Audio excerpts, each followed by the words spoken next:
And it's become a very popular knowledge that if you're not paying for a product, you probably are the product.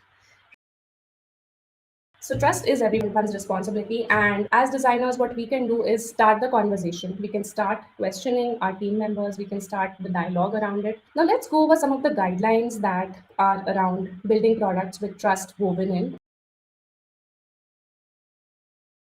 Another part of making users feel respected is giving them the gift of choice. So again, similar, but I'll have some more examples for this. For instance, LinkedIn earlier used to default select all your contacts to send them invitations to. And it was actually a default opt in, and you had to actually go and unselect things if you wanted to. So recently, they've actually changed that to an opt in instead of an opt out. So everything's unselected. And in order to send people connections, you actually have to handpick them at this point. The second example here is that when you're adding a phone number, and this again, many apps do this, right? There's a checkbox for receiving notifications, which is automatically checked. That could be a point of consideration whether we want to auto check something or whether we want to leave it to the user's discretion. And especially around places where we collect data, right? Like phone numbers or emails, and then do allied things around it, like auto opting you into email subscriptions or offers and stuff like that. I think that's the point to be extra careful because you're taking something from the user. It's not a good idea to use it for unintended things that the user didn't really sign up for. This is an example from Mintra, where if you've purchased something and you actually try to return it, it keeps prompting you to try to exchange it instead, then you're very clear in your head what you want at this point. So it also highlights that CTA and does not respect the user's goals, instead pushes the company's goals on you. This is an example from Cred, where while you're onboarding the app, again, remember the trust journey. So onboarding is a very trust sensitive time and very easy to take the user's trust. So while you're onboarding, it says we take the following permissions, and it gives you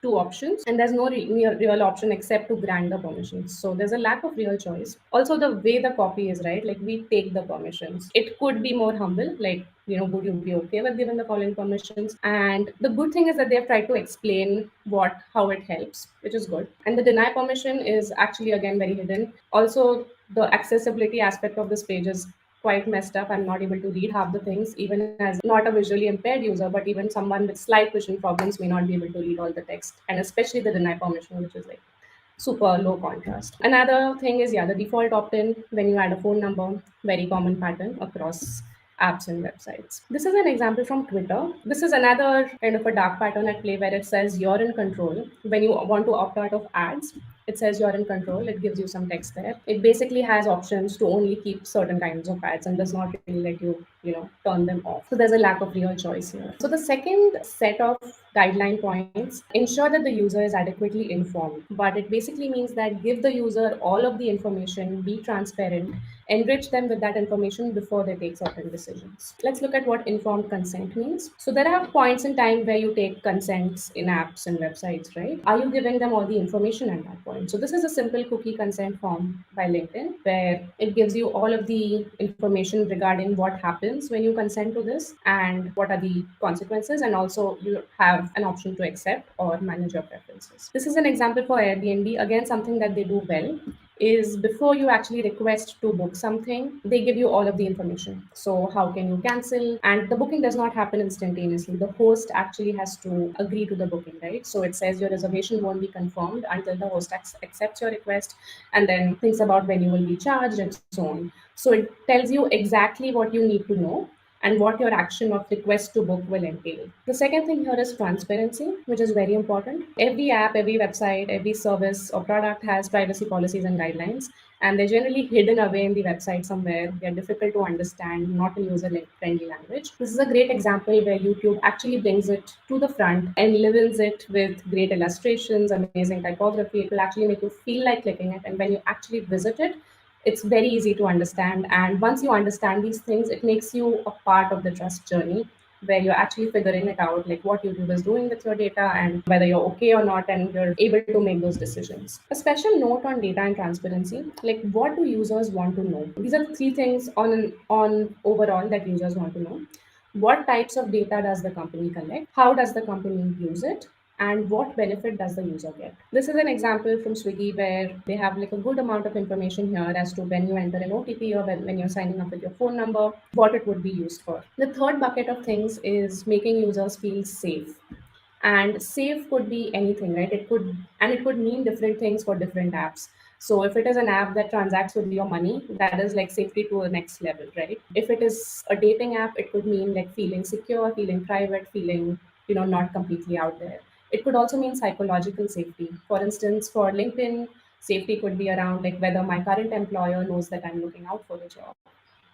So it could mean different things for different products, and you should kind of go back to what you're working on and see what safety means for that. The first one I'll cover here is the aspect of visibility. So when you add a job update on LinkedIn, that is when you sign up that I want to receive updates for a particular job role at a particular location, etc. And when you update your profile, you can actually choose who sees that you're open to work. Is it all LinkedIn members or is it recruiters only? So giving you that granular adjustment right up top, not somewhere deep inside settings, also helps you feel safer and helps you feel more secure. Similarly, for a dating app like Bumble, they've introduced an incognito mode, which again makes you feel safe, which respects your visibility, and there might be cultural aspects to this which are different across the world. So letting users have this option is a really great thing. The second one here is protection from unintended use. So this is an exercise that you can do with your researcher, and it's actually a workshop. You could look it up online. It's called as "What Could Go Wrong." So whatever you put out there could be a possibility that somebody might misuse it. For instance, if you're providing like an account access thing like Google, someone might actually be logging in with your details and trying to take over your account. Or when you're going to a website and entering any sensitive information, it might actually be like a phishing link and someone might actually get hold of your information. So having those checks in place and also letting users know that hey, we're trying to keep you safe here, and making sure that your information is not used for unintended consequences. The third one is feedback and reporting. Does the user have a way of letting us know when something's not right? So you can actually equate it with kind of just feeling safe in a city, right? Like, are there people that can hold the bad guys accountable? Is there somewhere you can go to complain and so on? For instance, this is LinkedIn's reporting flow. If you see any content that is not appropriate on LinkedIn, that is misinformation, that is harassment, or anything in those lines, you can actually go and report it right on the content itself in the three dots. Can users find help easily? So where do you put your get help button? Is it right up there or is it hidden somewhere? Or for a complicated website or like an enterprise product, it could be the guide that is there, the product guide or the FAQs.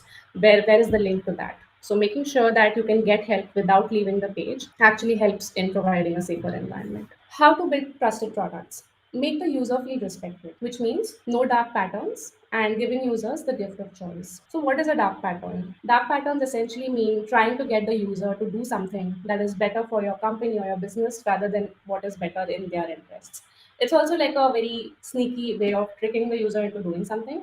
And users are smart, users are savvy, they understand this is being done. So it's not a great way to, win the user's trust. Let's take this example. So this is a shopping website, and I was basically trying to unsubscribe from their emails. And what they did was they actually default selected the highest frequency of the emails. They wouldn't even let me unsubscribe. And also the various frequency of email sending was in code. And I don't even know what a professional shopper is or what a window shopper is or what a snooze is. So you can see that they were actually trying to make it very jargony and also make it very hidden. This is another example from a very popular app, Urban Company, where they actually automatically add the subscription to your cart, right? So you might have added certain packages to your cart, and when you're by the time you're checking out, something else is being added to your cart, and you don't really know what happens at this point. So not only is it unclear, it is also auto added and you're not giving the user that choice. And yeah, there is a way to remove it, but as you see, that's definitely not the highlighted part of the screen, right? It takes a while to even understand that something's been added, you're being charged extra, and that you can remove it. Another popular dark pattern across websites, across apps that I've been observing is when you try to exit, they actually try to not let you leave. On the left, you see this app called Navi, which when I press the back button on my mobile, they said, "Are you sure you're closing the app?" And then no is highlighted.